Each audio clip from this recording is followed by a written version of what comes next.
아들 내외는 자신들의 완벽한 무대를 위해 시어머니인 저는 어울리지 않는다고 했습니다. 결혼식에 초대조차 하지 않더군요. 그런데 며칠 뒤 그 무대 비용이 억 1천만 원짜리 청구서가 제게 날아왔습니다. 그래서 저는 결심했습니다. 그들의 가장 화려한 무대에 제 방식대로 오르기로요. 제 하루는 보통 베란다 텃밭의 흙냄새와 함께 시작돼요. 인천의 오래된 아파트 단지, 저희 집은 15층이라 아침 햇살이 가장 먼저 찾아오거든요. 젊었을 땐 이 햇살이 참 낭만적이라 생각했는데 이제는 제 작은 친구들, 그러니까 상추나 깨십, 방울토마토 같은 것들을 위한 귀한 양식이 됐죠. 유리창 너머로 보이는 풍경은 수십 년째 거의 변함이 없어요. 비슷한 높이의 아파트들이 빽빽하게 서 있고 아침이면 아이들 등교시키는 엄마들의 목소리, 저녁이면 두부장수 아저씨의 확성기 소리가 정겹게 들려오는 그런 동네. 가끔 텔레비전에서 보는 서울의 그 화려하고 삐걱거리는 빌딩 숲과는 참 다른 세상이죠. 저는 평생을 그렇게 살아왔어요. 뭐든 대충 하는 법이 없었죠. 치리치를 한 코 뜨개질하듯 그렇게 제 인생을, 그리고 제 아들 지훈이의 인생을 채워나갔어요. 베란다 텃밭도 마찬가지예요. 매일 아침 깨씹에 벌레가 먹지는 않았는지, 고추는 잘 자라고 있는지 살피는 게 제 첫 번째 일과죠. 흙을 만지고 있으면 마음이 편안해져요.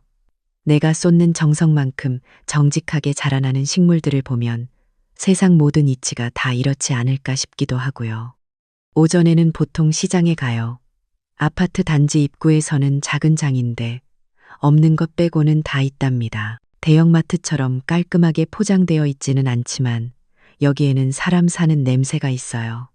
새댁, 오늘 시금치가 아주 달아 하고 외치는 야채가게 사장님은 제가 진짜 새댁일 때부터 봤던 분이고, 생선가게 총각은 이제 애가 둘인 아빠가 됐죠. 저는 그날 가장 신선해 보이는 재료들을 꼼꼼히 골라요. 지훈이가 어릴 때부터 제 음식 솜씨를 제일 알아줬거든요. 엄마가 해준 김치찌개가 세상에서 제일 맛있어. 그 한마디면 며칠간의 피로가 싹 가시는 기분이었죠. 지금이야 서울에서 바쁘게 사느라 엄마 밥 먹을 시간도 없겠지만 그래도 언젠가 아들이 오면 가장 맛있는 걸 해주고 싶은 마음에 장바구니는 늘 묵직해져요. 집에 돌아와서는 장봐온 것들을 다듬고 집안 구석구석을 쓸고 닦아요. 모든 것이 제자리에 반듯하게 놓여 있어야 직성이 풀리는 성격이거든요. 그렇게 한바탕 집안일을 마치고 시계를 보면 점심시간이 훌쩍 지나 있죠. 혼자 먹는 밥은 간단하게 어제 끓여놓은 국에 밥 한 공기 말아서 뚝딱 해치워요. 그리고는 거실 소파에 앉아 가만히 핸드폰을 들여다봐요. 혹시나 지훈이에게서 연락이 오지는 않았을까 해서요. 띠링하고 울리는 소리에 심장이 철렁 내려앉았다가도 광고 문자라는 걸 확인하면 괜히 서운한 마음이 들죠. 아들놈 다 키워놓으면 다 소용없다는 말이 이럴 때 쓰는 건가 봐요. 그래도 제 아들 지훈이는 제 인생의 가장 큰 자랑이자 자부심이에요. 이 좁은 인천 동네에서 아등바등 살아온 저와는 달리 아들은 명문대를 나와 서울의 큰 회사에 번듯하게 다니고 있거든요. 가끔 지훈이가 집에 내려올 때면 그 애가 입고 있는 좋은 옷, 손목에 찬번쩍이는 시계 같은 것들이 낯설면서도 그렇게 대견할 수가 없었어요. 내가 평생 허리띠 졸라매며 아들 하나는 잘 키웠구나 하는 생각에 어깨가 으쓱해졌죠. 지훈이는 제게 성공의 상징이었고 제 힘겨웠던 삶에 대한 보상이었어요. 그날도 그랬어요. 오후 내내 소파에 앉아 꾸벅꾸벅 졸고 있는데 현관 도어록 누르는 소리가 들렸죠. 지훈이었어요. 예고도 없이 찾아온 아들 모습에 얼마나 놀라고 반가웠는지 몰라요. 저는 버선발로 뛰어나가 아들을 맞았죠.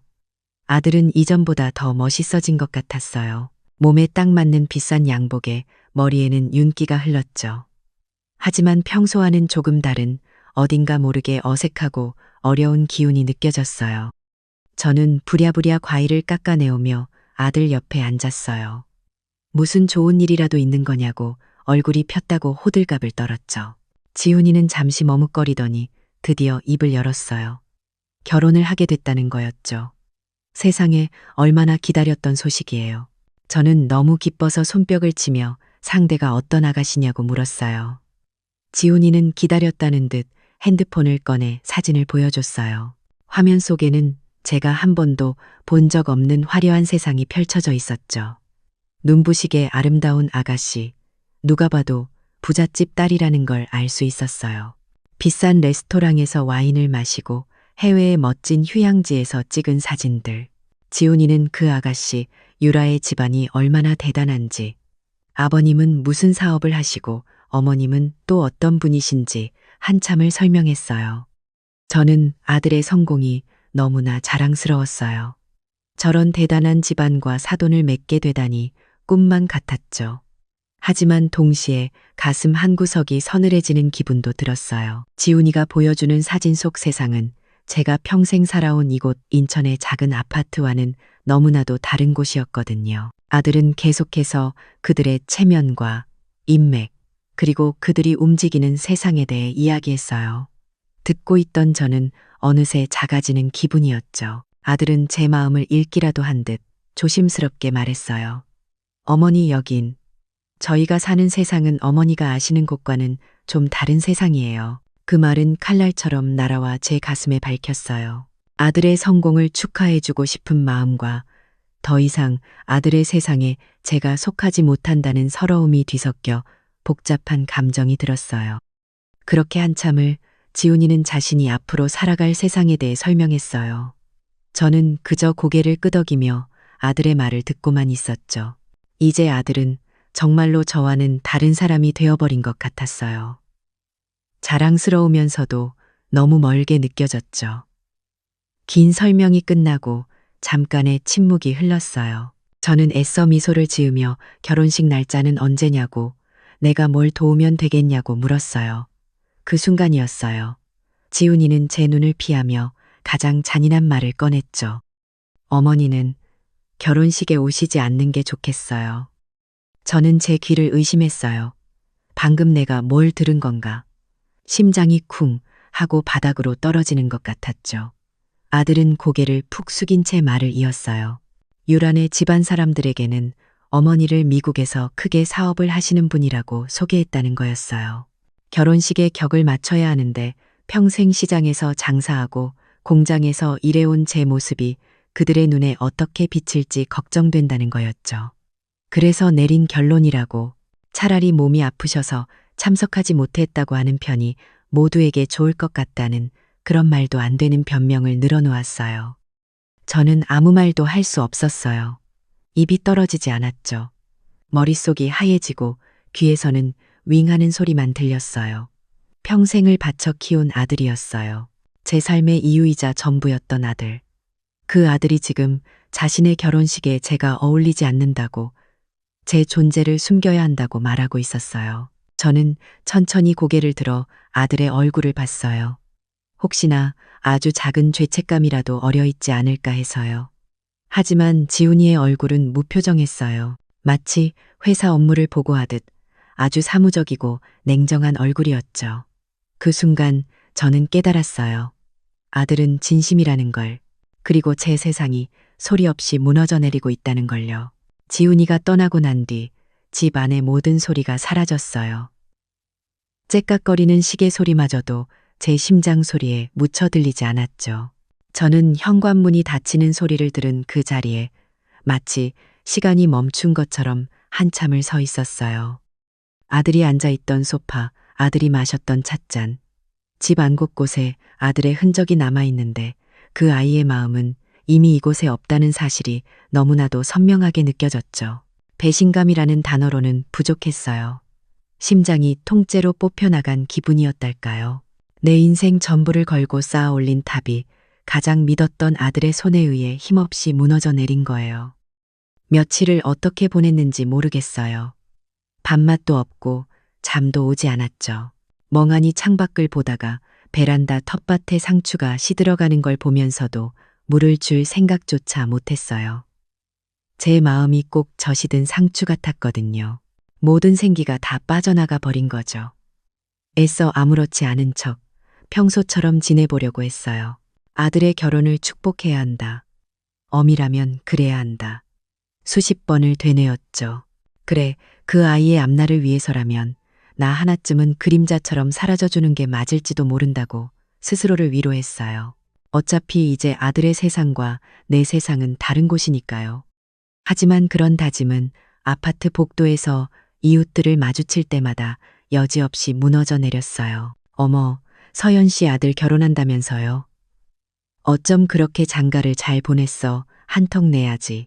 엘리베이터에서 만난 7층 아주머니의 부러움 섞인 목소리에 저는 얼굴이 화끈거려 아무 말도 할 수 없었어요. 그저 어색하게 웃으며 네, 뭐 하고 얼버무리는 게 전부였죠. 시장에 가도 마찬가지였어요.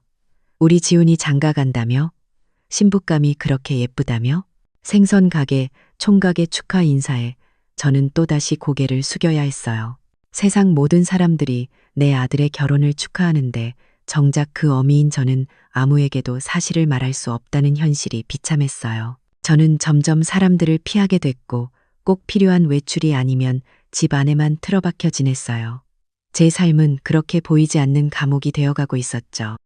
그날도 우편물을 확인하러 나가기가 망설여져 현관문 앞에서 한참을 서성였어요. 문을 열고 복도로 나서는 짧은 순간에라도 이웃과 마주칠까봐 두려웠거든요. 한참 만에 용기를 내 우편함을 열었죠. 각종 공과금 고지서와 광고지들 사이에 유독 두껍고 빳빳한 재질의 봉투 하나가 눈에 띄었어요.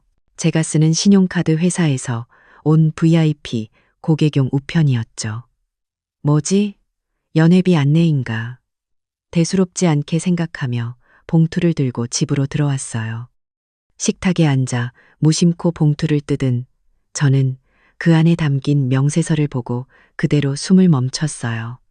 A 사용지 여러 장에 걸쳐 빽빽하게 인쇄된 사용 내역, 그리고 그 끝에 찍힌 총액 2억 1천만 원. 잘못 본 게 분명했어요. 저는 눈을 비비고 다시 봤어요. 동그라미 개수를 하나, 둘, 셋. 세어봐도 결과는 같았어요. 210, 0원. 제 평생 만져본 적도 없는, 상상조차 해본 적 없는 거대한 금액이었죠. 손이 사시나무처럼 떨리기 시작했어요. 저는 떨리는 눈으로 사용 내역을 하나하나 짚어 내려갔어요. 워커힐 에스톤 하우스 웨딩홀 계약금, 베라왕 수입 드레스 대여, 김영희 웨딩 플래너 컨설팅 비용, 까르띠에 예물 반지.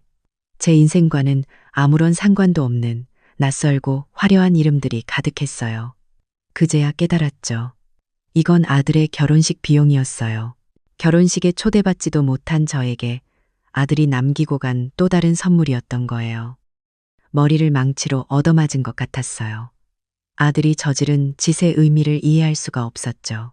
실수일 거라고, 뭔가 착오가 있었을 거라고 애써 생각하려 했지만 그럴 리가 없었어요.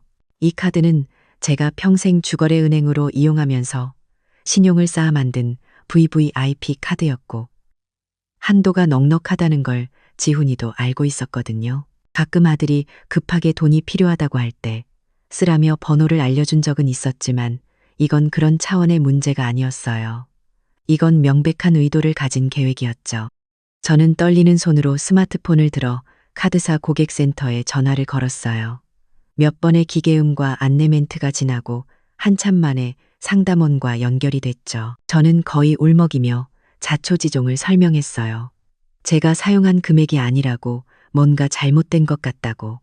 하지만 상담원의 목소리는 기계처럼 차갑고 단호했어요. 박서연 고객님, 모든 결제는 고객님 카드로 정상 승인된 내역이 맞습니다. 고객님은 저희 VVIP 회원으로 한도가 충분하시어 문제없이 결제되었습니다.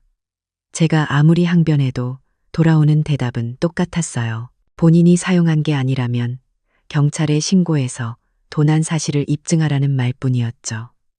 아들을 도둑으로 만들라는 뜻이었어요. 전화기를 붙잡고 있던 손에 힘이 탁 풀리면서 스마트폰이 바닥으로 떨어졌어요. 저는 그 순간 깨달았어요. 제가 얼마나 무력한 존재인지, 평생을 성실하게 살며 쌓아온 신용이라는 것이 이렇게 한순간에 제 목을 조르는 족쇄가 될 수 있다는 사실을요. 아들과 며느리는 바로 이걸 노렸던 거예요. 제가 경찰에 신고하지 못할 거라는 걸 자식의 앞길을 막지 못할 거라는 부모의 마음을 정확히 알고 있었던 거죠. 저는 그들이 정교하게 설계한 금융 시스템이라는 덫안에 완벽하게 갇혀버린 셈이었어요. 지훈이에게 전화를 걸었지만 예상대로 받지 않았어요. 고객이 전화를 받을 수 없어 하는 기계적인 안내 음성만이 저를 비웃는 것 같았죠. 망연자실. 딱 그 심정이었어요. 명세서를 손에 쥔 채 저는 소파에 그대로 주저앉았어요. 아들에게 존재를 부정당했을 때 느꼈던 슬픔과는 차원이 다른 감정이 밀려왔어요. 그건 슬픔을 넘어선 공포였고 분노였어요. 평생을 아끼고 아껴서 남편이 남긴 작은 아파트 한 채와 노후 자금이 제 전 재산이었어요. 2억 1천만 원은 제 남은 인생을 전부 내놓아도 갚을 수 없는 돈이었죠. 이제 이 사실을 누구에게 말할 수 있을까요? 이웃에게, 친척에게. 아니요, 아들이 내게 이런 짓을 했다고 어떻게 내 입으로 말할 수 있겠어요. 그건 제 얼굴에 침을 뱉는 것과 마찬가지였죠. 저는 완벽하게 혼자가 되었어요. 아들에게 버림받고 거대한 빚더미에 깔린 채 세상에 홀로 남겨진 거예요. 눈물이 쏟아져 나올 법도 한데 이상하게 눈물은 나지 않았어요. 대신 가슴속 깊은 곳에서부터 차가운 무언가가 천천히 피어오르기 시작했어요. 슬픔이 증발하고 남은 자리, 그 자리에는 칼날처럼 시퍼런 분노가 자리 잡고 있었어요. 그래, 너희들이 내게 이런 식으로 나왔겠다. 너희들이 나를 없는 사람 취급하며 이용만 하려고 했겠다. 그 순간 제 머릿속은 놀랍도록 차갑고 명료해졌어요. 더 이상 슬퍼하고만 있을 시간이 없었어요. 차가운 분노는 생각보다 오래가지 않았어요. 활활 타오르던 불길이 제만 남기고 꺼지듯 분노가 가라앉은 자리에는 다시 막막한 현실만이 남았죠. 손에 쥔 명세서는 그저 종이조가 아니었어요. 제 남은 인생을 통째로 올가맬 족쇄였죠. 이대로 주저앉아 있을 수만은 없었어요. 저는 비틀거리며 일어나 부엌으로 향했어요. 며칠 만에 처음으로 밥을 짓기 위해서였죠. 뭐라도 먹어야 정신을 차리고 다음 단계를 생각할 수 있을 것 같았거든요. 밥이 끓는 동안 저는 수없이 망설이다 결국 핸드폰을 들었어요. 지훈이는 여전히 전화를 받지 않았죠. 남은 방법은 하나뿐이었어요. 예비 며느리 유라, 지훈이가 사진으로만 보여줬던 그 아가씨에게 직접 연락하는 수밖에요. 지훈이 번호 아래에 내 사랑이라고 저장되어 있던 번호를 누르는데 손끝이 어찌나 떨리던지 이게 맞는 일일까? 혹시나 내가 아들의 앞길에 더 큰 짐이 되는 건 아닐까? 온갖 생각이 머릿속을 스쳐 지나갔어요. 하지만 지금은 그런 걸 따질 때가 아니었죠. 이건 제 생존이 걸린 문제였으니까요. 신호음이 몇 번 울리고 낯선 여자의 목소리가 들려왔어요. 겉으로는 상냥했지만 어딘가 모르게 날이 서 있는 그런 목소리였죠. 저는 떨리는 목소리로 제가 지훈이 엄마라는 사실을 밝혔어요. 유라는 잠시 말이 없다가 마치 예상했다는 듯 차분하게 대답하더군요. 저는 명세서 이야기를 꺼내며 이게 어떻게 된 일이냐고, 혹시 뭔가 착오가 있는 게 아니냐고 물었어요. 신락 같은 희망이었죠. 어쩌면 정말 이 아가씨는 아무것도 모를지도 모른다는, 모든 게 지훈이 혼자 저지른 어리석은 실수일지도 모른다는 그런 바보 같은 기대. 하지만 그 기대는 유라의 첫마디에 산산조각이 났어요. 그녀는 조금의 망설임도 없이 오히려 저를 가르치려는 듯한 투로 말했죠. 어머님, 지훈 씨 성공해야 하잖아요. 이 결혼은 그냥 평범한 결혼이 아니라 지훈 씨와 저희 집안의 미래가 걸린 중요한 사업이에요. 모든 건 그 사업을 위한 투자라고 생각하셔야 해요. 그녀의 말은 막힘이 없었어요. 저는 그 말의 의미를 따라가기조차 벅찼죠. 결혼이 사업이라니. 유라는 계속해서 설명했어요. 자신들의 세계에서는 결혼식이란 두 사람의 사랑을 축하하는 자리가 아니라 서로의 인맥과 재력을 과시하고 확인하는 비즈니스 무대라고요. 그래서 그 무대를 완벽하게 꾸미기 위해 최고의 것들만 준비한 거라고. 그러면서 제 가슴에 비수를 꽂는 말을 덧붙였죠. 어머님이 부끄럽지 않게 저희가 다 알아서 꾸민 무대라고요. 마치 저의 존재 자체가 그들의 화려한 무대에 흠집이라도 낼 수 있는 것처럼 말이에요. 저는 할 말을 잃었어요. 평생을 지켜온 제 상식과 가치관이 그 아가씨의 차가운 논리 앞에서 힘없이 무너져 내리는 기분이었죠. 제가 살아온 세상은 대체 무엇이었을까요? 전화를 끊고 나서 저는 한참을 그 자리에 서 있었어요. 밥솥에서 김이 픽픽 새어나오는 소리가 아득하게 들려왔죠. 유라의 말은 제게서 마지막 남은 희망마저 빼앗아 갔어요. 이건 실수가 아니었어요. 명백한 의도를 가진 아주 치밀하게 계획된 착취였죠. 그들은 저를 가족으로 생각한 적이 단 한 번도 없었던 거예요. 그저 아들의 성공적인 비즈니스를 위해 동원할 수 있는 신용도 높은 자금줄, 그 이상도 이하도 아니었던 거죠. 그렇게 며칠이 또 흘렀어요. 저는 무기력하게 시간만 보냈죠. 분노할 힘도 슬퍼할 기력도 남아있지 않았어요. 거대한 벽 앞에서 길을 잃은 아이처럼 막막하기만 했죠. 그러던 어느 날 오후였어요. 소파에 멍하니 누워있는데 띠링하고 핸드폰 문자 알림이 울렸어요. 지훈이일까 하는 생각에 반사적으로 몸을 일으켰죠. 발신자는 유라였어요. 그 짧은 문자 메시지는 제 남은 인생을 통째로 뒤흔들어 놓았어요. 어머님 카드값 때문에 연락하셨나 본데 걱정 마세요. 저희가 다 계획이 있어요. 그리고 감사히 여기세요. 어머니도 저희 결혼에 기여하시는 거잖아요. 미국에 계신 성공한 사업가 어머니답게요. 저는 그 화면을 몇 번이고 다시 읽었어요.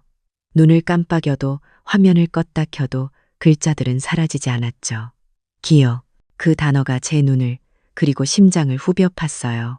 단어 양옆에 찍힌 따옴표가 마치 저를 비웃는 것 같았죠. 평생을 아들을 위해 헌신하고 기여해온 제 삶 전체를 조롱하는 듯했어요. 심지어 아들이 만들어낸 제 거짓 신분, 성공한 사업가 어머니라는 말까지 들먹이면서요. 그 순간 제 안에 무언가가 툭 하고 끊어져 버리는 소리가 들렸어요. 아들에게 버림받았을 때의 슬픔, 2억 1천만 원 명세서를 받았을 때의 공포와는 비교도 할 수 없는 아주 깊고 근원적인 모멸감이 온몸을 덮쳤죠. 이건 더 이상 돈의 문제가 아니었어요. 이건 한 인간의 존엄에 관한 문제였어요. 제가 평생을 바쳐 지켜온 제 삶의 가치, 제 인생 전체를 건 싸움이었죠. 저는 멍하니 스마트폰 화면만 바라봤어요. 삭제할 수도 외면할 수도 없는 그 잔인한 문장은 디지털 낙인처럼 선명하게 남아 저를 괴롭혔어요. 이제 정말로 모든 것이 끝났다는 생각이 들었죠. 희망도 기대도 아들에 대한 마지막 남은 아주 작은 미련까지도. 그날 밤 저는 잠을 이룰 수 없었어요. 뒤척이다 결국 자리에서 일어나 거실로 나왔죠. 달빛이 희미하게 들어오는 어둠 속에서 저는 안방 장롱으로 향했어요. 그리고 그 가장 깊숙한 서랍을 열었죠. 서랍 안에는 낡고 해진 가계부 여러 권이 잠들어 있었어요.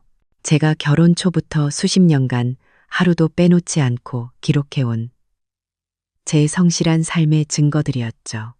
저는 그중 가장 오래된 가계부 한 권을 꺼내 들었어요. 손때 묻은 표지를 쓸어보는데 더 이상 눈물은 나지 않았어요. 슬픔이라는 감정이 머물던 자리는 이제 텅 비어버렸고 그 빈자리를 강철처럼 차갑고 단단한 무언가가 채우고 있었죠. 한 장 한 장 꾹꾹 눌러 쓴 제 젊은 날의 기록들을 넘겨보았어요. 라면 하나를 쪼개 먹었던 날, 지훈이 분유값을 벌기 위해 밤새 부업을 했던 날, 아들 등록금을 마련하고 몰래 울었던 날, 그 모든 순간들이 파노라마처럼 스쳐 지나갔어요. 이 모든 게 저들의 비웃음거리로 전락하기 위해 있었던 건 아니었어요. 제 인생은 결코 그렇게 하찮지 않았어요. 가계부 마지막 장을 덮었을 때 제 마음속에서는 이미 결정이 내려져 있었어요. 눈빛은 그 어느 때보다 차갑고 명료해졌죠. 그래, 너희들의 화려한 무대에 나도 기여를 해주마. 아주 특별한 방식으로. 결심이라는 건 참 이상하더군요. 그렇게 저를 짓누르던 슬픔과 절망이 마음 한번 고쳐먹은 이 길을 밝혀주는 등불처럼 느껴졌으니까요. 더 이상 저는 피해자가 아니었어요. 제 인생이라는 전쟁터에 나서는 이름 없는 병사였죠. 하지만 병사가 싸움에 나서려면 무기가 있어야 하고 지형을 알아야 하는 법이잖아요.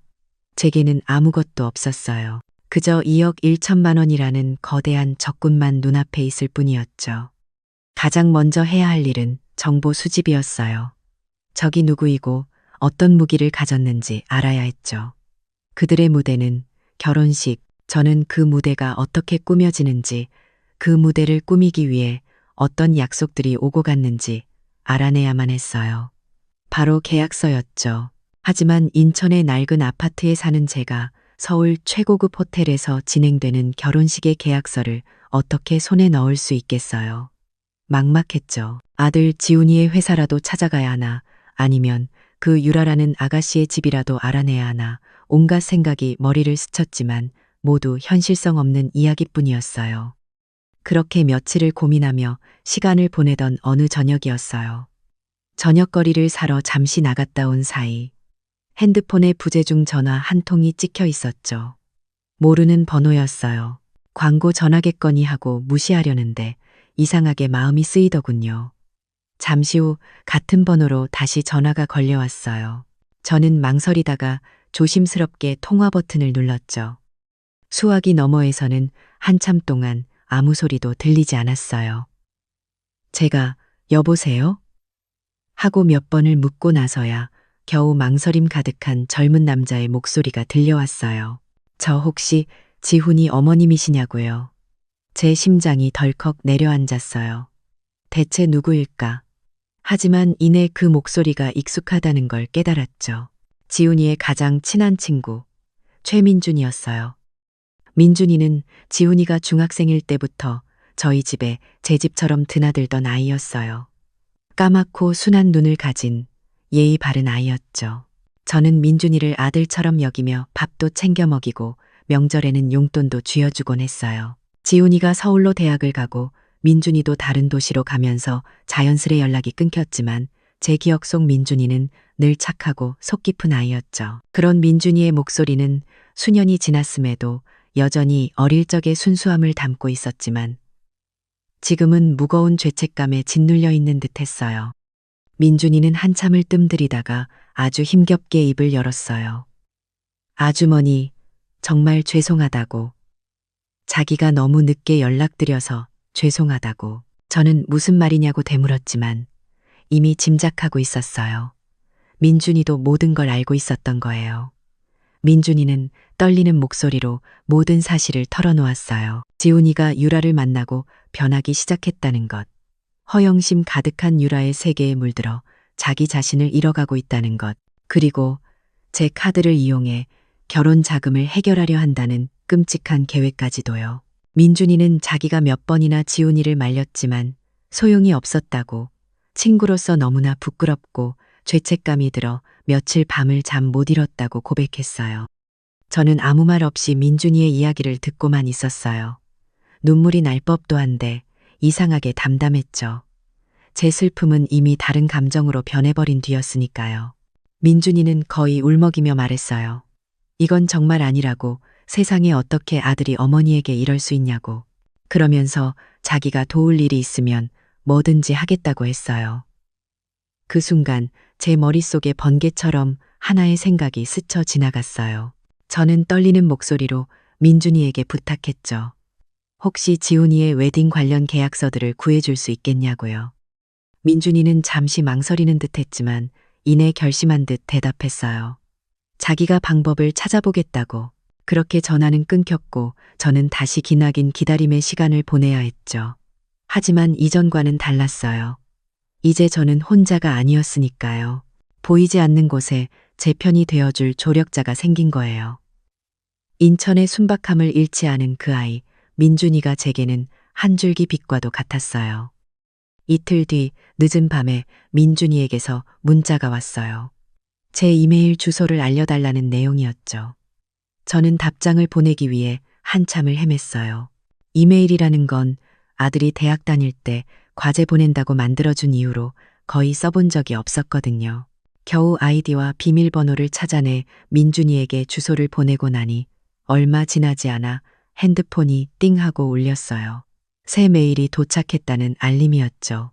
저는 민준이의 안내에 따라 조심스럽게 메일함을 열었어요. 그곳에는 웨딩 계약서 모음이라는 제목의 메일 한 통이 와 있었고 여러 개의 파일이 첨부되어 있었죠. 저는 그날 밤을 꼬박 새웠어요. 컴퓨터 앞에 앉아 민준이가 보내준 파일들을 하나씩 열어보았죠. PDF라는 형식도 파일 안에 가득한 영어 단어들도 모두 낯설고 어려웠어요. 하지만 저는 포기하지 않았어요. 마치 평생 해왔던 것처럼 한 땀 한 땀 실을 고르듯 계약서의 작은 글씨 하나하나를 꼼꼼하게 읽어 내려갔어요. 호텔 계약서, 드레스 대여 계약서, 사진 촬영 계약서. 그 안에는 아들 내외의 허영심이 고스란히 담겨 있었죠. 그리고 마침내 저는 가장 중요한 것을 발견했어요. 모든 계약서의 마지막 장, 아주 작은 글씨로 인쇄된 조항이었죠. 거기에는 이렇게 쓰여 있었어요. 본 계약의 모든 금융 관련 책임 및 변경 권한은 주요 금융 연락처 및 보증인에게 귀속된다. 그리고 그 옆에는 제 이름 석자 박서연이 선명하게 적혀 있었어요. 그 순간 저는 저도 모르게 희미하게 미소를 짓고 말았어요. 아들과 유라는 저를 그저 돈이나 대주는 컴퓨터도 잘 모르는 늙은 엄마로만 생각했겠죠. 그래서 제 이름 석자를 단순한 카드 명의자가 아닌 모든 것을 통제할 수 있는 보증인의 자리에 올려놓는 실수를 저지른 거예요. 자신들의 편의를 위해서였겠지만 그게 바로 그들의 가장 큰 패착이 될 줄은 꿈에도 몰랐겠죠. 저의 무지가 그들을 방심하게 만들었고 그 방심이 제게 가장 강력한 무기를 쥐어준 셈이었어요. 이제 모든 판이 제 손 안에 들어왔어요. 남은 시간은 3주. 저는 새 종이를 꺼내 들고 계획을 세우기 시작했어요. 계약서에 적힌 모든 웨딩 업체들의 목록을 작성했죠. 호텔 웨딩 플래너, 드레스샵, 케이터링 업체, 플로리스트, 사진작가. 그리고 저는 제 핸드폰을 들고 그 목록의 가장 위에 있는 번호부터 누르기 시작했어요. 하지만 저는 그들에게 취소를 요구하지 않았어요. 제 입에서는 전혀 다른 말이 흘러나왔죠. 여보세요? 웨딩 계약 관련해서 문의드립니다. 제가 계약서에 명시된 금융보증인 박서연입니다. 기존 계약 내용에 몇 가지 조정을 하고 싶어서요. 수화기 너머의 직원은 제 차분하고 권위 있는 목소리에 조금도 의심하지 않고 네, 고객님, 말씀하세요. 하고 대답했어요. 제 우아한 복수는 그렇게 조용히 시작되고 있었어요. 지난 3주는 제 인생에서 가장 길고도 짧은 시간이었어요. 제 안의 모든 것이 무너져 내렸지만 역설적이게도 제 정신은 그 어느 때보다 또렷했죠.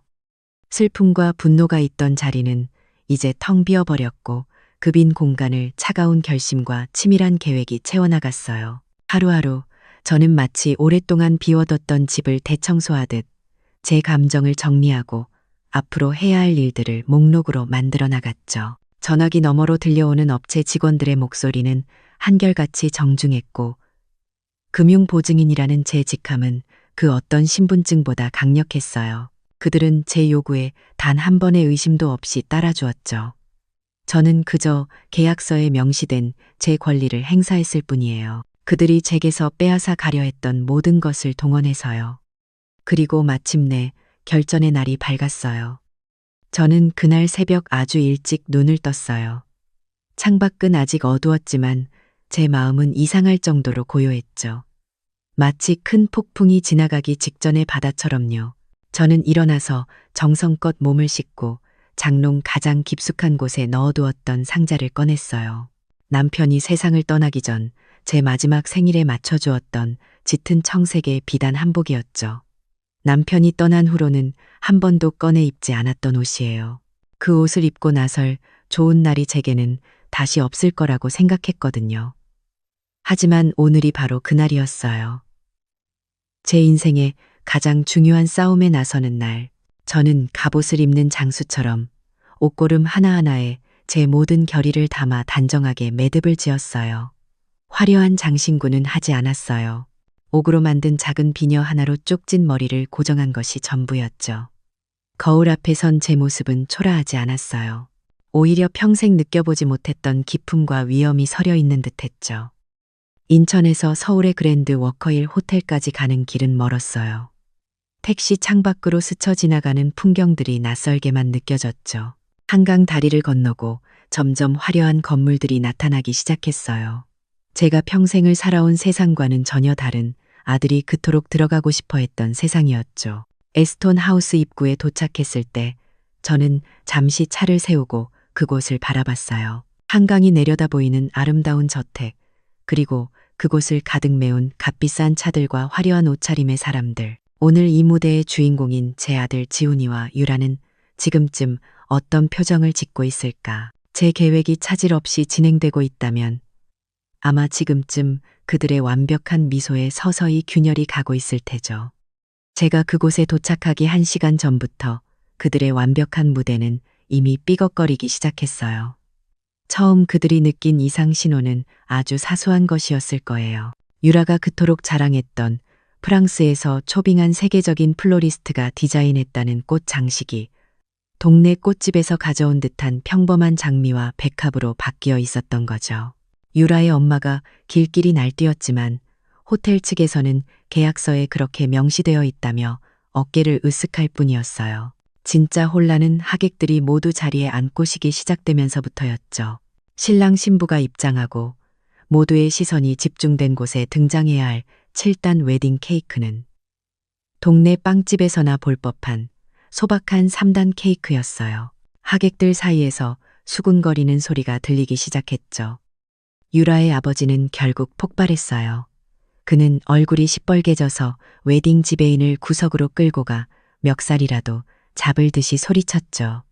하지만 젊은 지배인은 조금도 당황하지 않았어요. 그는 품에서 태블릿 PC를 꺼내 유라의 아버지 눈앞에 내밀었죠. 화면에는 계약서의 세부 조항들이 떠 있었어요. 지배인은 정중하지만 얼음장처럼 차가운 목소리로 말했어요. 회장님, 모든 변경 사항은 약 3주 전 본 계약의 공식 금융 보증인이신 박서연님의 유선 요청에 따라 적법하게 처리되었습니다. 여기 모든 통화 기록과 이메일 확인서가 있습니다. 유라의 아버지는 박서연이라는 이름을 확인하고는 얼굴이 흑빛으로 변했어요. 그때부터는 그야말로 아수라장이었죠. 식이 끝나고 피로연이 시작되었지만 하객들이 기대했던 미슐랭 3스타 셰프의 코스 요리는 온데간데 없었어요. 대신 평범하기 짝이 없는 출장 뷔페 음식들이 차려졌죠. 하객들은 당혹감을 감추지 못했고 여기저기서 불평이 터져 나왔어요. 축가를 부르기로 했던 유명 파페라 가수는 나타나지 않았고 그 자리에는 무명 가수가 올라와 어설픈 노래를 불렀죠. 서울 사교계의 모든 이목이 집중된 세기의 결혼식은 순식간에 값싼 코미디쇼로 전락해버렸어요. 지훈이는 사색이 된 채 어쩔 줄 몰라 했고 유라는 웨딩드레스를 입은 채로 거의 실신 직전이었죠. 그들의 얼굴에서는 더 이상 어떠한 행복이나 자신감도 찾아볼 수 없었어요. 오직 당혹감과 굴욕감뿐이었죠. 바로 그때였어요. 연회장의 거대한 문이 열리고 제가 안으로 들어섰죠. 혼란스럽던 장내의 모든 소음이 거짓말처럼 멎었어요. 400명 하객들의 시선이 전부 제게로 쏠렸죠. 아마 그들은 미국에서 온 성공한 사업가라는 제 거짓 신분을 떠올리며 값비싼 명품으로 온몸을 휘감은 제 모습을 상상했을 거예요. 하지만 제 모습은 그들의 예상과는 완전히 달랐죠. 제 몸에는 단 하나의 명품 로고도 없었어요. 하지만 제 짙은 청색 비단 한복이 뿜어내는 기품은 그 어떤 명품보다도 압도적이었죠. 저는 조금의 망설임도 없이 꼿꼿하게 허리를 세우고 그들의 시선을 가르며 연회장 중앙으로 걸어 들어갔어요. 저는 망연자실한 표정으로 서 있는 유라의 부모님 앞으로 다가갔어요. 그리고 품에서 곱게 접어온 종이 한 장을 꺼내 내밀었죠. 바로 2억 1천만 원짜리 신용카드 명세서였어요. 제 목소리는 떨리지 않았어요. 오히려 놀라울 정도로 차분하고 명료했죠. 따님 결혼식 비용입니다. 저는 이 결혼식에 초대받지 못한 몸이니 마땅히 주최 측인 안사돈께서 지불하셔야지요. 장내는 물을 끼얹은 듯 조용해졌어요. 유라의 어머니가 뭐라고 소리치려던 순간 저는 몸을 돌려 400명의 하객들을 향해 섰어요. 그리고 제 인생에서 가장 우렁찬 목소리로 말했죠. 여러분, 오늘 이 자리에 와주셔서 감사합니다. 저는 신랑 이지훈의 어미 되는 사람입니다. 제 아들과 새아기는 제 존재가 이 화려한 자리에 어울리지 않는다고 생각했나 봅니다. 그래서 저를 초대하는 대신 미국에서 큰 사업을 하는 어머니라는 거짓 신분을 만들어냈습니다. 그리고는 결혼식 비용 2억 1천만 원 전부를 평생을 시장에서 일하며 살아온 제 신용카드로 결제했습니다. 제 말이 끝나자 장례는 경악으로 가득 찬 웅성거림으로 뒤덮였어요. 모든 시선이 이제는 저를 지나 사색이 된 지훈이와 유라 그리고 그들의 가족에게로 향했죠. 그들의 체면은 산산조각이 났어요. 서울 사교계 전체가 지켜보는 앞에서 그들이 그토록 지키고 싶어 했던 허영의 성이 와르르 무너져 내린 거예요. 저는 더 이상 그곳에 머물지 않았어요. 제 역할은 끝났으니까요. 저는 천천히 몸을 돌려 왔던 길을 되돌아 나갔어요. 등 뒤로 쏟아지는 수많은 시선들이 느껴졌지만 저는 조금도 움츠러들지 않았죠. 제 발걸음은 그 어떤 승리자보다 당당했고 제 뒷모습은 그 무엇보다 우아했어요. 제 인생을 건 가장 완벽하고도 우아한 복수가 완성되는 순간이었어요. 호텔을 빠져나와 택시를 잡고 인천이오라고 말했을 때 기사 아저씨는 저를 한번 흘깃 쳐다보더군요. 아마 제 차림새와 목적지가 어울리지 않는다고 생각했겠죠. 저는 아무 말 없이 창밖만 바라봤어요.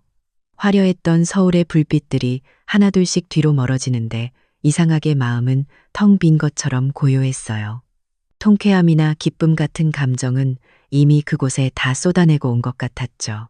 제 손에 들린 건 오직 짙은 청색 한복의 부드러운 감촉뿐이었어요.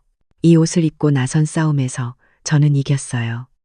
제 존엄을 지켜냈고 제게 상처를 준 이들에게 그들의 잘못을 정확하게 되돌려 주었죠. 하지만 싸움이 끝난 자리에 남는 건 언제나 허무함인가 봐요. 집으로 돌아오는 내내 저는 앞으로 어떻게 살아가야 할지에 대해 생각했어요. 며칠이 조용히 흘렀어요.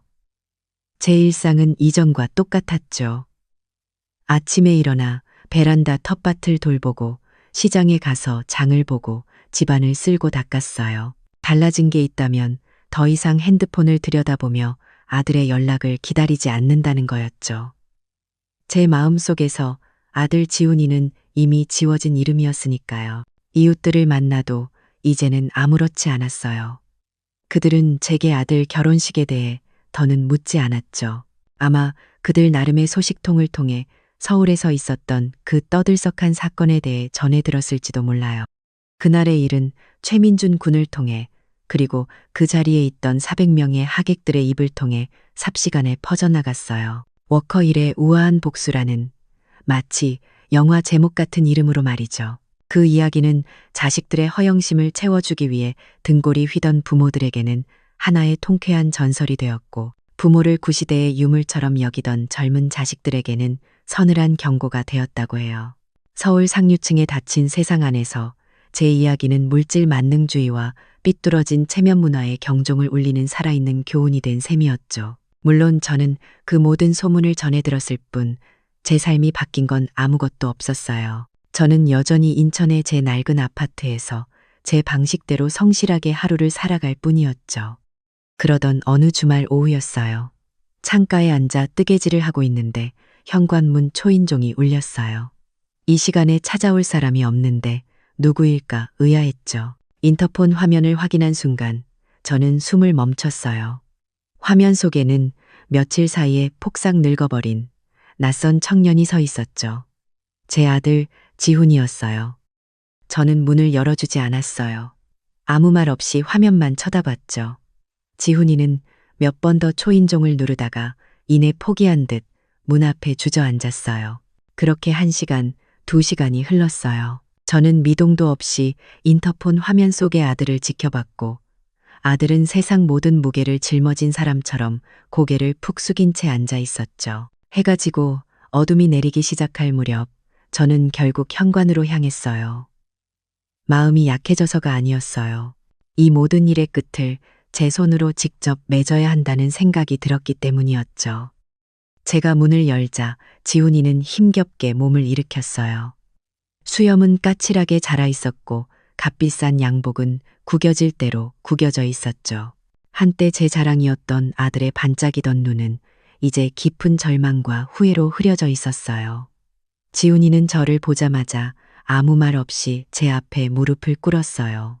그리고는 이마가 바닥에 닿을 듯 깊이 허리를 숙였죠. 90도 인사. 한국의 자식이 부모에게 할 수 있는 가장 깊은 사죄의 표현이었어요. 한참 동안 아들은 고개를 들지 못했어요. 가늘게 떨리는 등이 아들의 지난 며칠이 얼마나 지옥 같았는지를 말해주고 있었죠. 제 마음도 복잡했어요. 통쾌함보다는 자식을 이 지경으로까지 내몰아야 했던 제 자신에 대한 서글픔이 더 컸죠. 지훈이는 마침내 울음 섞인 목소리로 입을 열었어요. 유라와는 파혼했다고, 그 집안에서도 회사에서도 모든 것을 잃었다고, 그리고 그 모든 게 자신의 어리석음과 탐욕 때문이었다고 눈물로 고백했어요. 어머니를 버리고 어머니의 사랑을 배신한 대가를 이제야 치르고 있다고요. 저는 조용히 아들이 모든 말을 끝마칠 때까지 기다렸어요. 그리고는 차가운 목소리로 말했죠. 일어나라고. 지훈이가 비틀거리며 일어서자 저는 아들의 눈을 똑바로 쳐다봤어요. 네가 잃은 건 돈이나 명예가 아니야. 너는 너 자신을 잃어버렸던 거다. 내가 평생을 바쳐 가르쳤던 정직하고 성실하게 살아야 한다는 그 가치를 너 스스로 내버린 거야. 저는 집 안으로 들어가 명세서 한 장을 들고 나왔어요. 제 이름이 찍힌 2억 1천만 원짜리 명세서가 아닌 제가 새로 발급받은 깨끗한 명세서였죠. 모든 금액은 이미 제 선에서 다 해결한 뒤였어요. 이 돈은 내가 너한테 빌려주는 거다.